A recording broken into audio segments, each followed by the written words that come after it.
Hello everyone, welcome to ADA 247 Tamil. நான் உங்கள் ஆஷிக். ரீசெண்டா நம்மளுடைய மானிட்டரி பாலிசி கமிட்டி ஒரு முக்கியமான சம்பவம் வந்து பண்ணியிருக்காங்க. அது என்ன அப்படிங்கறத தான் டீடைலா நம்ம இந்த வீடியோ அனாலிசிஸ் வந்து பண்ண போறோம். ஸோ இந்தியாவில் இன்ஃப்ளேஷனை கட்டுப்படுத்துறதுக்காக மானிட்டரி பாலிசி அப்பப்போ இன்ட்ரெஸ்ட் ரேட்டை ஏற்றுவாங்க இறக்குவாங்க. இப்போ 5 வருஷம் கழிச்சு முதல் முறையாக இன்ட்ரெஸ்ட் ரேட்டை ஆர்பிஐடைய மானிட்டரி பாலிசி கம்மி பண்ணியிருக்காங்க. ஸோ அதான் வந்து நம்ம வந்து பார்க்க போகிறோம். ஓகே, ஸோ அதுக்கு முன்னாடி நம்மளுடைய ஆப் டவுன்லோட் பண்ணல அப்படின்னு டவுன்லோட் பண்ணிக்கோங்க. நிறைய பேர் வந்து எப்படி நம்மளுடைய அடா ஆப்பில் கோர்ஸ் பை பண்ணுறதுன்னு கேட்குறீங்க. ஸோ ஃபஸ்ட்டு ஆப் டவுன்லோட் பண்ணிக்கோங்க. பண்ணதுக்கப்புறம் எக்ஸாம் கேட்டகரி கேட்கும். அதில் ஸ்டேட் எக்ஸாம் கொடுத்துட்டு தமிழ்நாட்டை கிளிக் பண்ணீங்க அப்படின்னா உங்களுக்கு தமிழ்நாடுடைய ஹோம் பேஜ் வந்துடும். இதில் நீங்கள் கோர்ஸ் வாங்கினா கீழே ஸ்டோர் அப்படிங்கிற ஒரு ஆப்ஷன் இருக்கும். ஓகே, ஸோ இதை கிளிக் பண்ணுங்கள். கிளிக் பண்ணால் உங்களுக்கு என்ன பேட்ச் வேணும், என்ன எக்ஸாமுக்கான இது வேணும், டிஎன்பிசியா ரயில்வே அப்படின்னு கேட்கும். ஃபார் எக்ஸாம்பிள் இப்போ நீங்கள் ரயில்வேக்கான கோர்ஸ் வேணும் அப்படின்னா இந்த ரயில்வே கிளிக் பண்ணீங்க அப்படின்னா ரயில்வேல என்னென்ன கோர்சஸ் இருக்குது அப்படிங்கிற டீட்டெயில் எல்லாமே வந்துடும். இப்போ ஆர்ஆர்பி குரூப் டிக்காக பேட்ச் வந்து போயிட்டு இருக்கு. ஸோ தேவைப்படுறாங்க, அது வந்து வாங்கிக்கோங்க. அதே மாதிரி டிஎன்பிசிக்கு வந்து பார்த்தீங்க அப்படின்னா உங்களுக்கு வந்து சிகரம் தொடு அப்படிங்கிற பேட்ச் வந்து குரூப் 4க்காக ஓகேங்களா. ஸோ குரூப் 4க்காக சிகரம் தொடு பேட்ச், அதே மாதிரி குரூப் 2 ஆளுமை அப்படிங்கிற பேட்ச் வந்து ஆரம்பிக்கிறோம். இந்த குரூப் 4 பேட்ச் வந்து பார்த்தீங்க அப்படின்னா இந்த 12ஆம் தேதி பிப்ரவரி 12ஆம் தேதி வந்து ஆரம்பிக்கிறோம். தேவைப்படுறாங்க ஜாயின் பண்ணிக்கலாம். Y913 அப்படிங்கிற இந்த கூப்பன் கோட் யூஸ் பண்ணீங்க அப்படின்னா உங்களுக்கு எக்ஸ்ட்ரா 22% ஆஃபர் கிடைக்கும். ஸோ இந்த பேட்ச் வந்து முழுக்க பொது சிலபஸின் அடிப்படையில் உருவாக்கப்பட்டது. இதில் அதிக ஃபோக்கஸ் ஆப்டிடியூட் மற்றும் தமிழுக்கு கொடுத்து வந்து எடுக்கிறோம். ஸோ தேவைப்படுறவங்க ஜாயின் வந்து பண்ணிக்கோங்க. மறக்காம நீங்க ஜாயின் பண்ணும்போது கூப்பன் கோட் அப்ளை பண்ணுங்க, அப்பதான் உங்களுக்கு ஆஃபர் வந்து கிடைக்கும். ஓகே, ஸோ இப்போ நம்ம நியூஸ் வந்து வரலாம். ரிசர்வ் பேங்க் ஆஃப் இந்தியா என்ன பண்ணியிருக்காங்க அப்படின்னா, ரிசர்வ் பேங்க் ஆஃப் இந்தியா இல்ல, monetary policy committee. So monetary policy committee வந்து கிட்டத்தட்ட ஒரு 5 ஆண்டுகளுக்கு அப்புறமா இன்ட்ரெஸ்ட் ரேட்டை கம்மி பண்ணிருக்காங்க. இன்ட்ரெஸ்ட் ரேட் அப்படிங்கிறது ஒன்றும் கிடையாது. இது வந்து ரிப்போ ரேட், இது வந்து ரெப்போ ரேட் அப்படிங்கிற மாதிரி சொல்லுவாங்க. ஆர்பிஐ கிட்ட பேங்க்ஸ் எல்லாமே வந்து கடன் வாங்குவாங்க. ஓகேங்களா, ஆர்பிஐ கிட்ட பேங்க்ஸ் எல்லாமே கடன் வாங்குவாங்க. அந்த கடனுக்கு ஆர்பிஐ என்ன பண்ணுவாங்க அப்படின்னா பேங்க்குக்கு ஒரு பர்டிகுலர் பர்சன்டேஜ் வந்து வட்டி போடுவாங்க. அதுக்கு பேர் தான் என்னன்னா ரிப்போ ரேட் அப்படிங்கிறது. ஓகேவா, ஸோ இந்த ரிப்போ ரேட்டை கண்ட்ரோல் பண்ணி தான் ஆர்பிஐ என்ன பண்ணுவாங்க, இன்ஃப்ளேஷனை கட்டுப்படுத்துவாங்க. அதை பற்றி நான் உங்களுக்கு எக்ஸ்பிளைன் பண்றேன். ஸோ இப்போ ஆர்பிஐ என்ன பண்ணிருக்காங்க அப்படின்னா அவங்களுடைய மானிட்டரி பாலிசி கமிட்டியில ரிப்போ ரேட்டை 25 பாயிண்ட்ஸா குறைச்சிருக்காங்க. 25 பேசிக் பாயிண்ட்ஸா குறைஞ்சிருக்காங்க. அதாவது 0.25%. 0.25% இன்ட்ரெஸ்ட் ரேட்டை கம்மி பண்ணிருக்காங்க. இதுக்கு முன்னாடி லாஸ்டா 2020 தான் வந்து இன்ட்ரெஸ்ட் ரேட்டை கம்மி பண்ணாங்க. அதுக்கப்புறமா இன்ட்ரெஸ்ட் ரேட் கம்மியே பண்ணல, ஸ்டேபிளா தான் வந்து இருந்துச்சு. ஸோ இப்போ மறுபடியும் என்ன பண்ணிருக்காங்க அப்படின்னா ஒரு 5 வருஷத்துக்கு அப்புறமா மானிட்டரி பாலிசி கமிட்டி வந்து 6.05 6.05 அப்படின்ற இன்ட்ரெஸ்ட் ரேட்டை எப்படி குறைச்சிருக்காங்க, 6.25 அப்படிங்கிற மாதிரி வந்து குறைச்சிருக்காங்க. ஸோ இதனால நமக்கு என்ன ஏற்படும் அப்படின்னா, நம்ம பேங்க்ல லோன் வாங்கியிருந்தோம் அப்படின்னா அந்த லோனுக்கான இன்ட்ரெஸ்ட் ரேட் இருக்கு இல்லையா, அது இதுக்கு முன்னாடி வந்து உங்களுக்கு 9% இருந்துச்சு அப்படின்னா இப்போ 8.75% வந்து மாறும். இதுதான் வந்து இதுக்கான முக்கியமான விஷயம். ஸோ இப்போ ஏன் வந்து இந்த விஷயம் வந்து ஆர்பிஐ பண்ணிருக்காங்க அப்படின்னா எக்கனாமிக் growth ப்ரொமோட் பண்றதுக்காக, எக்கனாமிக் growth ப்ரொமோட் பண்றதுக்காக இந்த விஷயம் வந்து பண்ணிருக்காங்க. ஸோ இப்போ நம்ம 2025 பட்ஜெட்ல பாத்தீங்க அப்படின்னா எக்கனாமிக் growth ப்ரொமோட் பண்ணணும், அதே மாதிரி எக்கனாமியில அதிகமான பணப்புழக்கத்தை ஏற்படுத்தணும் அப்படிங்கிறதுக்காக நம்மளுடைய கவர்மெண்ட் என்ன பண்ணாங்க, நிறைய விஷயங்கள் பண்ணாங்க. அதுல ஒரு உதாரணம் தான் என்னன்னா 12 லட்சத்துக்கு கீழே இருக்கவங்களுக்கு இன்கம் டாக்ஸ் இல்லை அப்படிங்கிற சொன்ன விஷயமா இருக்கட்டும். அதே மாதிரி நிறைய பொருட்களுக்கான அந்த இம்போர்ட் டியூட்டி, எக்ஸ்போர்ட் டியூட்டி இதெல்லாமே வந்து ஆர்பிஐ நம்மளுடைய கவர்மெண்ட் வந்து கம்மி பண்ணாங்க. ஸோ இந்த மாதிரி டாக்ஸ் டியூட்டிஸ்லாம் கம்மி பண்ணும்போது என்ன ஆகும் அப்படின்னா மக்களுக்கு வந்து அந்த பொருள் ஈஸியான விலைக்கு வந்து கிடைக்கும். இப்போ இன்கம் டாக்ஸ் கம்மி பண்றதுனால இப்போ இதுக்கு முன்னாடி 12 லட்சத்துக்கு கீழே வாங்கிட்டு இருந்தவங்க எல்லாருமே ஒரு 8 லட்சத்துலேருந்து 10 லட்சம் வரை வாங்கிட்டு இருந்தவங்க 20% டாக்ஸ் பே பண்ணிட்டு இருக்காங்க அப்படின்னா இப்போ அந்த 20% டாக்ஸ் வந்து பே பண்ண தேவையில்ல. அப்போ மக்கள் கிட்ட போன வருஷத்தை கம்பேர் பண்ணும்போது இந்த வருஷம் 20% மணி வந்து அதிகமா இருக்கும். அந்த மணி என்ன பண்ணுவாங்க, எல்லாரும் வந்து செலவழிப்பாங்க. ஓகேவா, ஸோ அப்போ என்ன ஆகும், ஆட்டோமேட்டிக்கா எக்கனாமிக்ல மணிப்புழக்கம், பணப்புழக்கம் வந்து அதிகரிக்கும். அதே மாதிரி இப்போ பொருளுடைய விலையை வந்து கம்மி பண்றாங்க. இப்போ நம்மளே வந்து பாத்தீங்க அப்படின்னா ஆஃபர் போடுறாங்க, இல்ல ஏதோ ஒரு பொருளுடைய ரேட் வந்து கம்மியாக நம்ம போய் அந்த பொருளை வாங்குவோம் இல்லையா. ஸோ அப்போ இப்போ நிறைய பொருட்களுக்கு நம்மளுடைய கவர்மெண்ட் என்ன பண்றாங்க, டாக்ஸ் வந்து கம்மி பண்றாங்க. ஸோ அப்போ அதனால என்ன பண்ணுவாங்க அப்படின்னா மக்கள் வந்து அந்த பொருளை அதிகமாக வந்து கன்சியூம் பண்ணுவாங்க. அப்போ இந்த மாதிரி நடக்கும்போது என்ன ஆகும் அப்படின்னா எக்கனாமில பணப்புழக்கம் வந்து அதிகமாகும். ஸோ பணப்புழக்கம் அதிகமாக இருக்கும்போது மக்களுடைய வாங்கும் திறன், மக்களுடைய அந்த பர்ச்சேசிங் போகிறது அதிகமாக இருக்கும். அப்போ நம்ம நிறைய பொருட்கள் போய் பர்ச்சேஸ் பண்ணுவோம். அப்போ என்ன அப்படின்னா டிமாண்ட், அந்த பொருட்களுக்கு டிமாண்ட் ஏற்படுறதுனால இண்டஸ்ட்ரீஸ் நிறைய பொருட்களை உற்பத்தி வந்து பண்ணுவாங்க.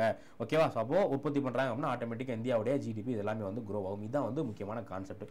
ஓகேவா, ஸோ அப்போ மெயினாக இந்த எக்கனாமிக் growth வந்து ப்ரொமோட் பண்ணணும் அப்படிங்கிறதுக்காக தான் ரிசர்வ் பேங்க் ஆஃப் இந்தியா என்ன பண்ணியிருக்காங்க, இந்த இந்த விஷயம் வந்து முக்கியமாக எடுத்திருக்காங்க. ஸோ நீங்கள் முக்கியமாக ஒரு கான்செப்ட் வந்து தெரிஞ்சுக்கணும். இன்ஃப்ளேஷனுக்கும் இந்த விஷயங்கள்லாம் பண்ணுறது எதுக்காக அப்படின்னா இன்ஃப்ளேஷனை கண்ட்ரோல் பண்ணுறதுக்காக தான். ஸோ மானிட்டரி பாலிசி கமிட்டி இந்த ரெப்போ ரேட் ரிவர்ஸ் ரெப்போ ரேட்லாம் ஏற்றுறது இறக்குறது எதுக்காக? இன்ஃப்ளேஷன், ஸோ பணவீக்கம் இருக்கு இல்லையா, பணவீக்கத்தை கண்ட்ரோல் பண்ணுறதுக்காக தான். ஸோ இந்த இன்ஃப்ளேஷனு அதே மாதிரி வந்து மானிட்டரி பாலிசி கமிட்டி இந்த மாதிரியான டாபிக் சம்மந்தமாக உங்களுக்கு வீடியோ வேணா சொல்லுங்கள், எக்ஸ்க்ளூசிவாக நான் எடுத்து கொடுக்குறேன். இது வந்து ஜஸ்ட் வந்து இந்த நியூஸ் பற்றின வீடியோ தான். ஓகேவா? ஸோ நான் பேசிக்காக சொல்கிறேன். இப்போ இன்ஃப்ளேஷனுக்கும் இன்ட்ரெஸ்ட் ரேட்டுக்கும் என்ன டிஃபரன்ஸ் அப்படின்னா, இப்போ இன்ஃப்ளேஷன் வந்து ரொம்ப அதிகமாக இருக்குது. ஓகேவா? ஸோ இன்ஃப்ளேஷன் வந்து ரொம்ப ஹையாக இருக்குது அப்படின்னு என்ன அர்த்தம்? மார்க்கெட்டில் அதிகமான பணம் வந்து இருக்கு. ஓகேங்களா? ஸோ எக்கனாமிக்குள்ள அதிகமான பணம் இருக்கு அப்படிங்கிற மாதிரி அர்த்தம். அப்போ இந்த கேஸ்ல ரிசர்வ் பேங்க் என்ன பண்ணுவாங்க அப்படின்னா மானிட்டரி பாலிசி கமிட்டி வந்து இன்ட்ரெஸ்ட் ரேட்டை இன்க்ரீஸ் வந்து பண்ணுவாங்க. இன்ட்ரெஸ்ட் ரேட் என்ன பண்ணுவாங்க? ஏற்றிடுவாங்க. எப்போ போல இன்ஃப்ளேஷன் அதிகமாக இருக்கும் இந்த இன்ஃப்ளேஷனை குறைக்கிறதுக்காக கட்டுக்குள்ள கொண்டு வரதுக்காக என்ன பண்ணுவாங்க? இன்ட்ரெஸ்ட் ரேட் வந்து ஏற்றிடுவாங்க. ஸோ இன்ட்ரெஸ்ட் ரேட் ஏற்றிட்டோம் அப்படின்னா எல்லா பொருட்களுடைய விலையும் வந்து ஜாஸ்தி ஆயிரும். அதே மாதிரி நம்ம பேங்க்ல போயிட்டு கார் லோனு, பைக் லோனு இந்த மாதிரி லோன்லாம் வாங்குறப்போ நமக்கு வந்து எக்ஸ்ட்ரா இன்ட்ரெஸ்ட் வந்து பே பண்ற மாதிரி இருக்கும். இப்போ நார்மலா இருக்கப்போ நீங்க இன்ட்ரெஸ்ட் வந்து மொத்தம் அமௌண்ட் வந்து உங்களுக்கு ஒரு 1 லட்சம் ரூபாய் வரப்போகுது. 1 லட்சம் ரூபாய் நீங்க பே பண்ணணும் அப்படின்னா இந்த இன்ட்ரெஸ்ட் ஏத்திட்டாங்கன்னு வச்சுக்கோங்களேன், நீங்க என்ன பண்ண 1,10,000 சம்திங் எக்ஸ்ட்ரா அமௌண்ட் வந்து பே பண்ற மாதிரி இருக்கும். அப்போ நம்ம என்ன பண்ண மாட்டோம்? யாரும் போய் லோன் வாங்க மாட்டோம். நம்ம எந்த விஷயமே பண்ணாம நார்மலா இருப்போம். அப்போ என்ன ஆகும்? ஆட்டோமேட்டிக்கா மணி சப்ளை கம்மியாயிரும். அப்போ எப்பப்பெல்லாம் இன்ஃப்ளேஷன் அதிகமாகுதோ அப்போ நம்ம ரிசர்வ் பேங்க் நம்மளுடைய மானிட்டரி பாலிசி என்ன பண்ணுவாங்க? மானிட்டரி பாலிசி கமிட்டி வந்து இன்ட்ரெஸ்ட் ரேட்டை ஏத்திடுவாங்க. அப்போ இன்ட்ரெஸ்ட் ரேட் ஏறிடுச்சுன்னா மக்கள்கிட்ட பணம் வந்து அந்த அளவுக்கு இருக்காது. ஏன்னா நம்ம பேங்க்ல போயிட்டு பணம் வாங்கினாலோ இல்லை இஎம்ஐ போட்டாலும் அதுக்கான இன்ட்ரெஸ்ட் வந்து அதிகமாகும். அதனால நம்ம என்ன பண்ண மாட்டோம்? பேங்க் போய் பணம் வாங்க மாட்டோம். அதே இது இப்போ இன்ஃப்ளேஷன் லோவா இருக்கு. இப்போ என்ன இருக்கு? Inflation low. ஓகேவா? ஸோ இப்போ இன்ஃப்ளேஷன் வந்து ரொம்ப லோவாக இருக்குன்னு வச்சுக்கோங்களேன். இந்த சமயத்தில் இன்ஃப்ளேஷனை அதிகப்படுத்துறதுக்காக, ஏன்னா இன்ஃப்ளேஷன் ரொம்ப லோவாக இருந்துச்சு அப்படின்னா எக்கனாமியில் க்ரோத்தே இருக்காது. எக்கனாமியில் க்ரோத்தே வந்து இருக்காது. அதனால இந்த இன்ஃப்ளேஷன் அதிகப்படுத்துறதுக்காக ரிசர்வ் பேங்க் என்ன பண்ணுவாங்க அப்படின்னா இன்ட்ரெஸ்ட் ரேட்டை கம்மி பண்ணுவாங்க. அப்போ இன்ட்ரெஸ்ட் ரேட் கம்மியாச்சுன்னு வச்சுக்கோங்களேன். இன்ட்ரெஸ்ட் ரேட் கம்மியாச்சுன்னா நம்ம என்ன பண்ணுவோம்?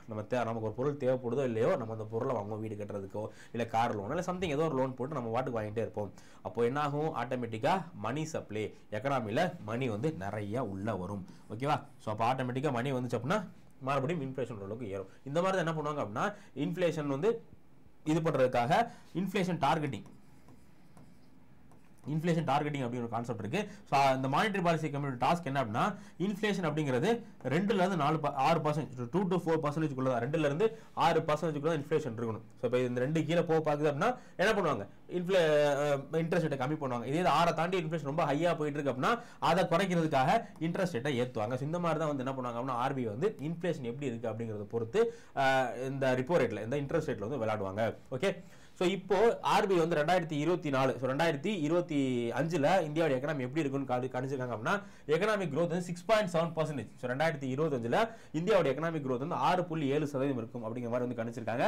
அதே மாதிரி இன்ஃப்ளேஷன் வந்து 4.2. ஸோ 4.2 அப்படிங்கிறது ஒரு டீசென்டான நிலைமை. 4.2 அப்படிங்கிறது ஒரு டீசென்டான ரேட். ஸோ 4.2ல இன்ஃப்ளேஷன் இருக்கும். அப்போ இன்ஃப்ளேஷன் வந்து நம்ம கட்டுக்குள்ள தான் இருக்கு. இனிமே நம்ம வந்து இன்ட்ரெஸ்ட் ரேட்டை கம்மி பண்ணாலும் இன்ஃப்ளேஷன் ரொம்ப போகாது அப்படிங்கிற ஒரு காரணத்தினால தான் இந்த மானிட்டரி பாலிசியில் என்ன பண்ணிருக்காங்க?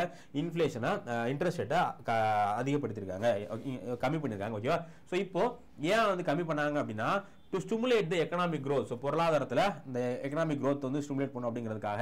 ஸோ அதுக்கு என்ன ரொம்ப முக்கியம்? அதுக்கு வந்து பார்த்தீங்க அப்படின்னா பாரோயிங் சீப்பர். எக்கனாமி எப்போ வளரும் அப்படின்னா அதிகமாக கடன் வாங்கி பேங்க்ல இருந்து கடன் வாங்கி நம்ம நிறைய எக்கனாமிக் ஆக்டிவிட்டி புதுசாக வீடு கட்டுறது இல்லை கார் வாங்குறது இந்த மாதிரி எக்கனாமிக் ஆக்டிவிட்டி நிறைய நடந்தால் மட்டும்தான் ஏன்னா எக்கனாமி வந்து பூஸ்ட் ஆகும். ஸோ அதனால தான் வந்து குறைச்சிருக்காங்க. அதே மாதிரி இன்ஃப்ளேஷனும் இந்தியாவில் இன்ஃப்ளேஷன் வந்து கட்டுக்குள்ள தான் இருக்கு. ஓகேங்களா? இப்போ இன்ஃப்ளேஷன் வந்து 6% இல்லை 7% இருந்துச்சு அப்படின்னா கண்டிப்பாக ஆர்பிஐ என்ன பண்ணிருக்க மாட்டாங்க? இன்ட்ரெஸ்ட் ரேட்டை குறைச்சிருக்க மாட்டாங்க. இப்போ குறைச்சதுக்கு முக்கியமான காரணம் 2 காரணம். ஒன்று எக்கனாமிக் க்ரோத்தை பூஸ்ட் பண்ணணும் அப்படிங்கிறதுக்காகவும், அதே மாதிரி இன்ஃப்ளேஷன் வந்து கண்ட்ரோல் இருக்கு, அது நமக்கு எந்த பிரச்சனையுமே கிடையாது அப்படிங்கிறது 2 காரணத்துக்குனால தான் ஆர்பிஐ என்ன பண்ணிருக்காங்க? இந்த இன்ட்ரெஸ்ட் ரேட்டை கம்மி வந்து பண்ணிருக்காங்க. ஸோ இதனால என்னென்ன விளைவுகள் ஏற்படும் அப்படின்னா முதல்ல வந்து லோவர் பாரோயிங் காஸ்ட். இதனால என்ன ஆகும் அப்படின்னு பார்த்தீங்கன்னா நமக்கு பேங்க் வந்து கடன் கொடுக்குறாங்களா? இதுக்கு முன்னாடி வந்து ஒரு 8% கடன் கொடுத்துட்டு இருந்தாங்க அப்படின்னா இப்போ ஒரு 0.25% கம்மியாகிறதுக்கு வாய்ப்பு இருக்கு.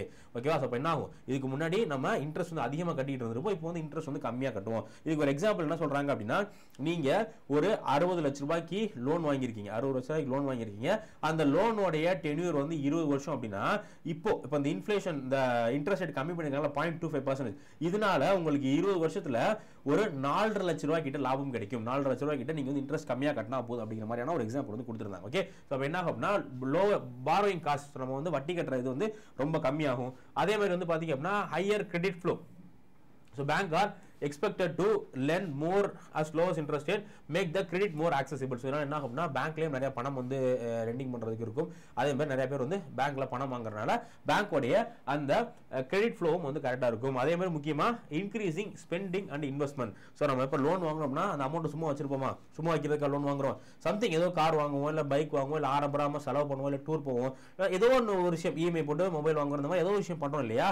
அப்போ இதனால என்ன ஆகும் அப்படின்னு பார்த்தீங்கன்னா நம்ம வந்து அதிகமாக செலவழிப்போம். ஸோ எப்போ வந்து ஒரு எக்கனாமியில் அதிகமாக மக்கள் வந்து செலவழிக்கிறாங்களோ அப்போ தான் அந்த எக்கனாமி வந்து பூஸ்ட் ஆகும். ஸோ அதனால என்ன ஆகும், பூஸ்ட் ஆகும். இப்போ வந்து இப்போ 10 பேர் வந்து மொபைல் வாங்குற இடத்துல ஒரு 100 பேர் மொபைல் வாங்குறான்னு வச்சுக்கோங்களேன். என்ன பண்ணுவாங்க, புதுசா மொபைல் கம்பெனிஸ்லாம் வந்து உருவாகும் இல்லையா. அப்போ என்ன பண்ணுவாங்க, அந்த கம்பெனிஸ்ல வந்து நிறைய இன்வெஸ்ட்மெண்ட் வந்து பண்ணுவாங்க. இது எல்லாமே வந்து இதனால இருக்கக்கூடிய பாசிட்டிவ் இம்பாக்ட். அடுத்து நெகட்டிவ் இம்பாக்ட் அப்படிங்கிறது என்னன்னா மறுபடியும் இன்ஃப்ளேஷன் வந்து அதிகமாகிறதுக்கு வாய்ப்பு இருக்கு. ஏன்னா இன்ட்ரெஸ்ட் ரேட்டை கம்மி பண்ணிட்டாங்க அப்படின்னா பணப்புழக்கம் ரொம்ப அதிகமாயிரும். ஸோ ஃபியூச்சர்ல இன்ஃப்ளேஷன் வந்து அதிகமாகும், எல்லா பொருட்களுடைய விலையும் வந்து மறுபடியும் ஏறுறதுக்கு வாய்ப்பு இருக்கு அப்படிங்கிற மாதிரி சொல்றாங்க.